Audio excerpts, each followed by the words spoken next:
Hello and welcome to our channel. We are on to Universal Heritage Television Nigeria. We are premier online television in Imo State. We bring you again another package in our breakfast show, Daybreak Nigeria. Today we are going to talk about the transition in Nigeria.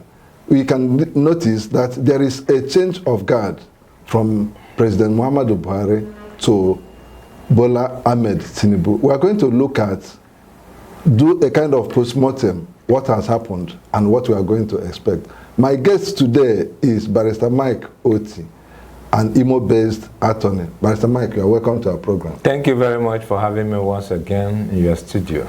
And my name is Afam Echi, your host. Please remember to like our Facebook page and subscribe to our YouTube platform.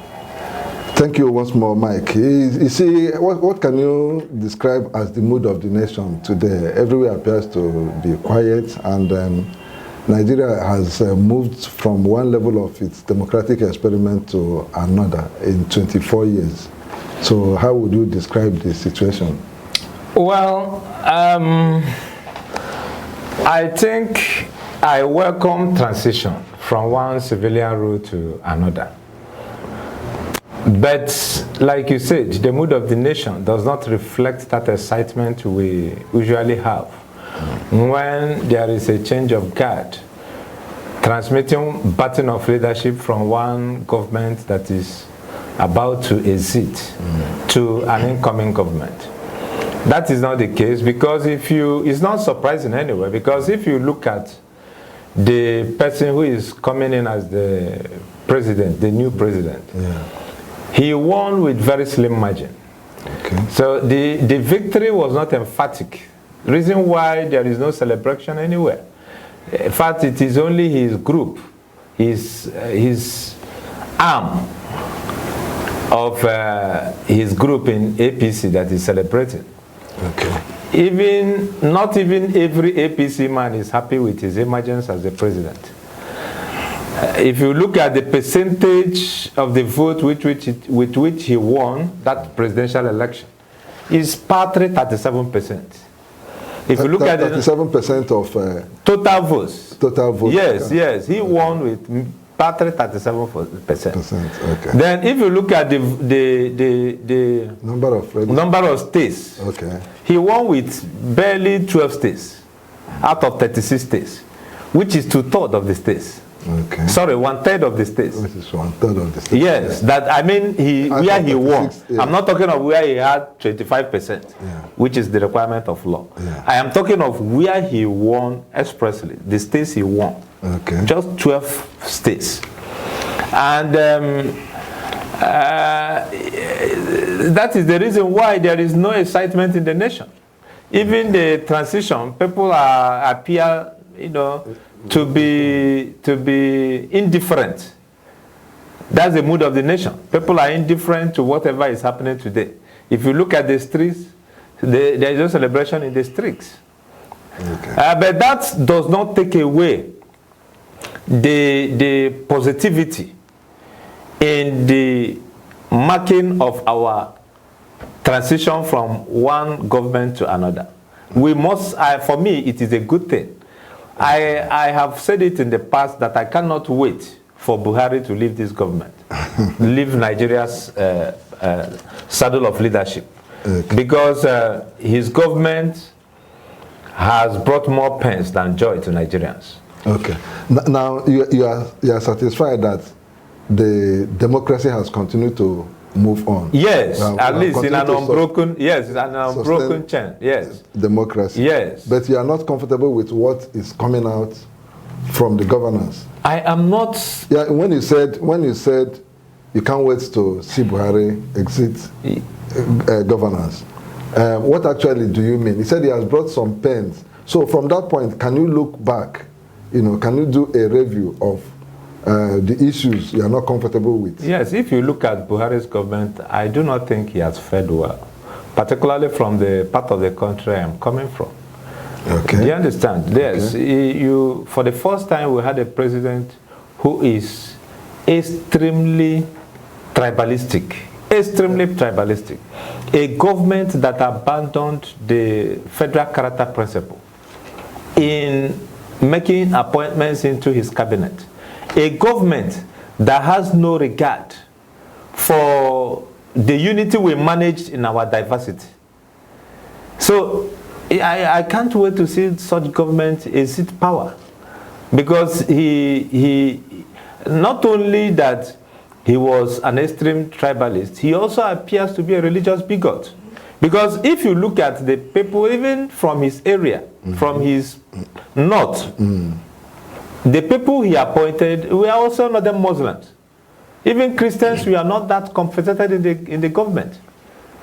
Okay. Yes. So he merely accommodated over 80% of northern Muslims. Northern Muslims. Yes, northern Muslims. So how, and that is the reason why he has not fared well in terms of performance. Because you see, when you are a leader and you choose to narrow your appointments to a particular set, the implication is that if you don't get the best from within that small circle of the state, there is likelihood that the outcome, the result, the outcome of the governance will be poor. The delivery will be poor. Because you need to get the best hands on deck in order to have positive results. Yes, in governance. Yes, no matter where they come from, you should have the best. Yeah. Okay.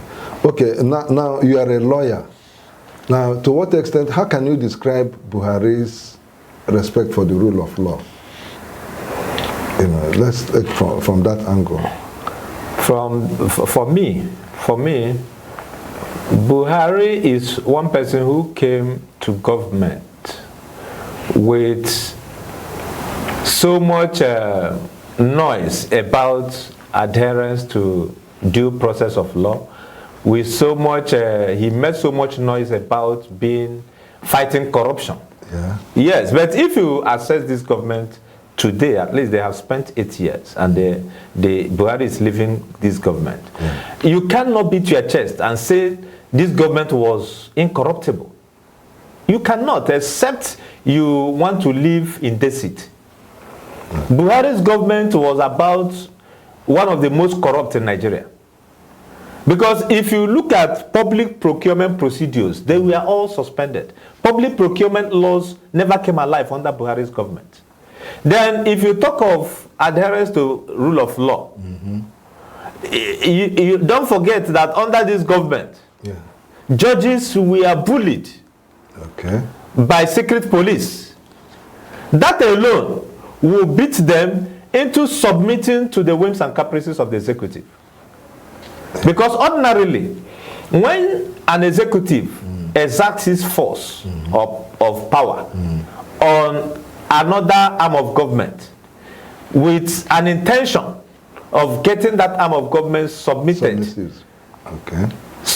to its whims, and also yield to its demands, in that case you cannot say the executive is not corrupt. You cannot also say that the rule of law and due process took its course. That cannot be said about Buhari's government. I do not believe that Buhari will be held by anybody for being outstanding with adherence to due process and laws. Okay. So what legacy do you think Buhari has left behind? You remember sometime shortly before the election, at a UN forum, he stated that he was going to bequeath a legacy of free and fair and credible election. But we have seen what played out during the election. Now, what other legacies do you think Buhari would have left behind? Well, I think in the aspect... It might be positive, it might be negative. Yes, in the aspect of the delivering a credible election. I am not I'm not singling out Buhari as a person or as the head of the government for blame. No, I do not. I think Buhari may have meant well. Yes. But they say the buck stops at his table. Yes, true. The buck stops on his table, but don't forget also that INEC is meant to be independent. Yeah. You may appoint, as a president, you may appoint somebody who you think is credible, okay, has very strong character, okay, is perceived to be incorruptible, and will deliver maybe a free, fair, and credible election. Okay. If the person goes on his own to bungle it midway, I do not think that you hold accountable the person who appointed him. The person who appointed him may have believed that he would do the work as expected, but on his own, probably out of his own personal greed or whatever, he may choose to bungle the election. I will not single out Buhari for blame. I will only blame the man who bungled the election himself, not the person who appointed him. Okay. So in that circumstance, I cannot blame Buhari. I cannot say Buhari. Buhari may have meant well. Yeah. Because in fairness to him, if you follow some of the policies that his administration churned out in order to deliver free, fair, and credible election. Okay. That's the electoral reforms you are talking about? Yes, electoral reforms. Okay, so the shortcoming was in implementation? It was in implementation, and also INEC. Okay. Because, you see, if INEC, I believe, I'm one person who believes that if INEC wants to deliver free, fair, credible election, they will. Okay. They will. If you look at the type of money that has been given to INEC, INEC has no reason to disappoint Nigerians. They were given more than enough to deliver the mandate required of them. But INEC on its own chose to bungle, because the greatest deceit, I still believe, the greatest deceit that we saw from INEC was telling us that results will be viewed in record time on the INEC portal, IRF portal. Do you understand? That didn't happen. And to date, they have not explained to us why they abandoned that principle that should have given credence to the election. Yeah, but they said it was a glitch in the you see, I do know, because these things, they did this test run before the election. So which glitches are they talking about? It was not even, there was not even an attempt to carry it out on election day, let alone complain about glitches. So for me, INEC, before the exercise, thought of it that they will bungle that election, and they did it in actual fact. You are accusing INEC of it? Yes, I single INEC chairman for blame. Yes, not Buhari. Okay. I don't blame Buhari for that. And well, I will also say Buhari tried somewhat in infrastructural development. Yes, at least if you look at the second Niger bridge, which was started by Jonathan. Okay. Yes, Buhari has delivered that project almost 80%. Okay. Yes, so I give him also kudos in that respect. Also some federal roads that he built, and again, another place he also performed is in the area of railway. Okay, that's infrastructure. Yes, infrastructure. He tried somewhat in infrastructure, but I would score him low in economy. And the economy? Yeah, Buhari proved himself a bad manager of economy. Even with all the economists and experts and professionals. No, but if you look at the pool of professionals he used, will you beat your chest and say they're the best? When you look at the larger Nigeria in context. Yeah. So I think his narrow prism of appointing from a particular part of the country and particular religion made him fare woefully in the area of economy. Because we have better managers of the economy that we are idle. Elsewhere. Yeah. Yes, and even in Nigeria, I'm not talking of those in diaspora. Yes, that he should have appointed into that government. And he did not do that. simply because either that those people are not from his northern region, they are not his Fulani brothers or sisters, or they are not members of his religion. Yeah. So that's the major challenge that administration suffered. Okay, now shortly after the election, after Tinubu was declared, there were agitations and tribunal cases, challenging his victory. But he has been sworn in, and many Nigerians are being apprehensive. They're expressing worry, concern that having sworn him in as the President of the Federal Republic of Nigeria, he has an advantage and might possibly influence the court cases.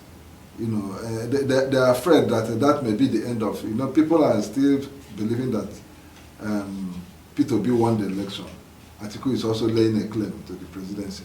And now that somebody has taken charge, do you think their fears are real, that his presence might possibly, that some people allege that can bring intimidation against the judges who are already trying the matter, and they may want to curry some favor, and that will put pay to the aspiration of the other people? Well, the truth is that the fears are not completely out of place, because when a man who takes charge of a government, he called the shots. We know that ordinarily judiciary is meant to be independent of the executive. Also is the legislature. But in practice, we now see that it is difficult to guarantee that independence. However, I also believe that if those judges who are in the panel of that presidential election petition tribunal of the Court of Appeal, if they want to do justice, I do not think that the new president will stop them from doing justice they desire to do. So it's up to the tribunal. See, let me tell you, we once had judges in this country who looked at the president and delivered judgments against the president. Okay. The Bola Tinubu we talk about was in court with Obasanjo when he was a president. He won his case against Obasanjo. Okay, during the period, the allocation... Yes, he seized the allocation meant for the local governments. Yes. Yeah. So, it is not at all times that you will think that the president will always influence the judges and they will quickly yield to his whims. Yeah, but we have not always the case. The only reason why people are expressing this fear, deep-seated fear, is because it has never happened in Nigeria before that the presidential election was disrupted. Yes. Either that the election was nullified for a rerun, or probably the man who was declared was sacked. It has never happened before. That's why people are apprehensive. Yeah. That is it when this man take over that this will happen. It is not possible. So, but at the same time, a day begins a story. Yeah. Anything can happen at any point in time in history. Do you understand? And also, you don't leave God out. You don't leave out God in the affairs of men. If it is something that must happen. Do you understand? If it is correct that the person who won the election is either Atiku or P2B, okay, and the court finds it so, there is nothing also stopping the court from declaring that fact or that truth if it is seen in the election petition. Okay, now earlier on you made comments against Buhari's, against the corruption issues in Buhari's administration, which is known to be so pronounced. There were very clear cases of corruption that the government cannot defend. Yes. And as a result, would you suggest, would it be a desire or thinking that the incoming government, the government of Bola Tinubu, should probe the outcome of Buhari's government? Would you want a thing like that? I am not against it, but I would be against it if the probe would distract the government. Because let me tell you, we need to hit the ground running. There is so much damage in the economy, there is so much damage in the system. There is so much work to be done. The new president of Nigeria, he has so much work to do. So if the work of probing the past administration will distract him, it's better he leaves it out. But I am not against probing any corrupt person that may have occupied office. Okay. Yes, because if you don't recover the loot and set precedents that money, public money should not be stolen, people will continue to go into public offices with intention of stealing. But if you probe and recover and make the person to go through some difficulties, just like Buhari did. Yes, yeah. Because assuming now you recover, let me take for instance, let me single somebody out, as Malami is, okay, the Attorney General. Yeah.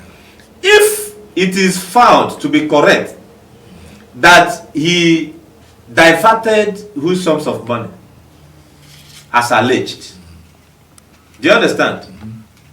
There is no reason why Buhari should not constitute a probe panel, okay, to recover the loot. Not only Malami, any other person who stole money under Buhari's government, to recover because the money we talk about is our money. Yeah. People diverted money right, left, and center, and the people who suffer the brunt of all this are the masses. Do you understand? So I am not against probe, but I will not support any probe that would distract government, because we don't want excuses again. Somebody telling us because he wants to recover the loot, yeah, therefore he's not making progress in government. I don't want to hear that. Yeah, I actually do not see the point of distraction, because it is part of governance, probity, just to get things right. Like you actually mentioned, if people had heard one word or the other, there should be sanctions, there should be consequences. Yes, there should be consequences. Yeah, to recover our resources. Yes. Buhari was into it, he did it. He proved the past PDP government. Yes. He recovered so much money. And yes, but personally, I don't even believe Buhari as a person, do you understand, may have stolen money. But people around him stole heavily. Yeah, those are the... Yes, so there is nothing bad about this new government going after those individuals who stole massively the resources of Nigeria, yeah, with a view to recover, because we need money also to work. Yeah. Do you understand? Yeah. An individual who stole, let's say, 10 billion naira, mm-hmm, why would that loot be left with the person? You need to recover it, inject it into governance, and get results. Yeah, it's our money. Because if you inject it in a sector, you see results. Yeah. So I am not against probe, but let it not be a reason, let it not be given as an excuse of non-performance at the end of the day. Okay. Yes, let's probe and also do the work needed to be done. Okay, there is still apprehension among Nigerians following what the president just said, the new president said, when he said he's going to continue from where Buhari stopped. And it is a concern to many persons, because so many felt or feel that Buhari has not performed or did not perform. And if somebody is going to continue from where, it's the kind of perpetuating. So how do you see that? For me, you see, the only way to encourage a government that is just living is to give him that assurance that he did well. Okay. Do you understand? Yeah. Particularly when they are in the same party. Kind of massaging his ego. Massaging his ego. Even when he, deep down in him, he knows Buhari didn't do well. I mean Tinubu. Yeah. Yes, he knows Buhari didn't do well. And I am sure, even if he fails, he will not be as woeful as Buhari. But the truth is that he has to give Buhari some level of encouragement, having also, received cooperation from him in the course of the electioneering campaigns and all that. So I strongly do not believe in the truism of that statement, The person who made it may not have believed believed in that statement, but he made it because they are in the same party. Yeah. He has to, give that public. And given that there are in every No. So I have pointed out certain areas where Buhari succeeded. Yeah. I've told you that in infrastructure, it will be wrong. Yes, it will be wrong to score Buhari 0 in infrastructure. Okay. He performed. He delivered some at least tangible projects we see. Even though he has plunged the country into heavy debt. Yes, which the new president is a challenge for the new incoming government, or the president that has just been sworn in. It's a big challenge for him. How to wriggle out, do you understand? And also perform. That would be a very serious puzzle. Yeah. Puzzle. Do you understand? For the incoming government. And for the future generations. Yes. But every government that comes finds a way to borrow. And the debt keeps mounting. Only God knows when it could be. It's unfortunate. And the reasons are very clear. Do you understand? You cannot be a country dependent on a monocrop export. Do you understand? To succeed with such complicity, a country of such complicity, there is no way. Like if non-oil exports went down under Buhari, which is unfortunate because I expected him to boost agriculture, being somebody that claimed to be a farmer. Do you understand? But that didn't happen. And many other areas he should have explored in order to boost the exports, to generate foreign income, foreign earnings. That didn't happen. So these are the areas that made the economy fail, which the incoming government must advert its mind to. Do you understand? For the new government to make progress, you must depart from monocrop export, which is oil. Do you understand? So you must not look at only oil as the source of revenue. Every benchmark, our budget, everything is built around them. So once the price crashes, it becomes a problem for us. And that is what we keep explaining. That's what is happening. That's why we're having instability. Look at what's happening with the Russia-Ukraine war. You see what happened. It affected the global oil market. Okay. Yes, so these are realities we must face. The new government must brace up with those challenges. Okay. One more question before we round off. The Nigerian security tracker for the Council of Foreign Relations, a record glimpse from that group indicated that about 63,000 Nigerians died due to insecurity under Buhari's government. And there was this huge budgetary allocations for arms. So how do you reconcile these huge budgetary allocations to the performance of our security operatives? You see, one of the problems the Buhari government had is inability to reject cabinet when necessary. Okay. Yes, if you appoint people and they are not performing, the right thing to do is to show them the door. Because you cannot continue to recycle somebody who has failed in a particular ministry or particular sector. You appoint chief of army staff, he's not performing, you leave him there. In fact, Buhari has a record of, completing his 8 years with cabinet ministers. For the first time, cabinet ministers were appointed who completed 8 years, like elected officials. That has never happened before. If you see somebody, I'm not against returning a minister that has been performing, but I'm against keeping a minister who is obvious, apparent to the world that he is a failure in the sector or a ministry where he is a minister. And you leave him there. For what? We had many ministers under Buhari who didn't perform. So it is also to the service chiefs. Yeah. You appoint service chiefs that are not performing, you will leave them to continue. So these are the reasons why it is not, they may have procured arms, but what of the personnel? You need to get in the right personnel. Because when you get the right personnel, it is the right personnel who will now apply his managerial acumen. Do you understand? To direct other personnel and resources and get results. So I think these are the areas Buhari's government felt. Not using the right people. So that's what I think about it.